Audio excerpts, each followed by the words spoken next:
En ce moment, tu es en train de traverser une épreuve. Cette épreuve-là, elle te semble être comme cette montagne complètement infranchissable. Mais en fait, si tu arrives, tu vois, à mettre des petits paliers à chaque fois, tu vas réussir progressivement à escalader cette montagne. C'est tout à fait à ta portée. N'oublie pas, la vie ne t'amènera jamais des épreuves qui seront insurmontables pour toi. Ça sera difficile, tu auras des difficultés, mais tu vas y arriver. C'est tout à fait dans ta capacité. Je sais que ça te fait vraiment peur en ce moment et que ça réactive peut-être des craintes, des croyances limitantes, mais il ne faut pas que tu te laisses aller. Cette situation-là, elle est faite pour t'aider à progresser et à atteindre ton plein potentiel.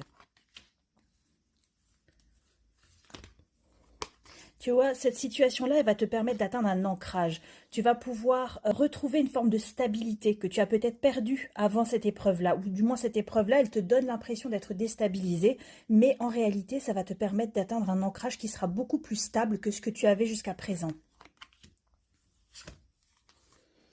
Dans cette situation, tu peux compter sur tes amis ou sur ton entourage proche. Il y a des personnes qui vont venir t'aider. Il ne faut pas que tu aies peur de leur demander de l'aide. Celle-là. Alors, n'aie pas peur en voyant le serpent. Le serpent, ça parle d'ambivalence. L'ambivalence, ça peut être de est-ce que je peux vraiment faire confiance à ses amis ou pas? Est-ce que ces personnes-là vont vraiment être positives pour moi? Est-ce que ces personnes-là vont m'aider ou est-ce que ces personnes-là vont me trahir? Ça fait écho à ta peur d'être trahi. Donc peut-être que tu as une blessure de trahison.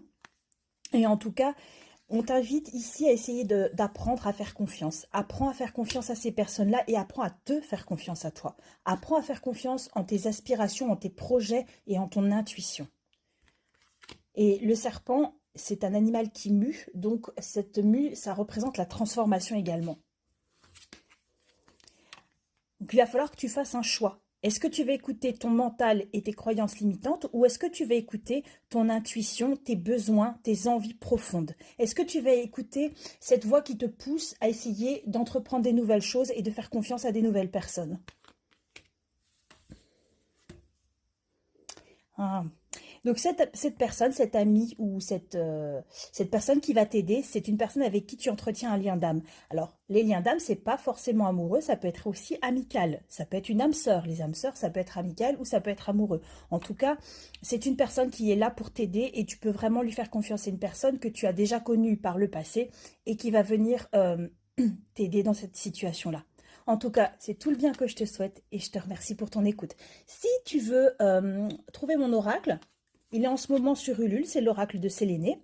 Et tu peux me contacter également si tu veux avoir un accompagnement personnalisé avec moi. Je te souhaite une bonne journée.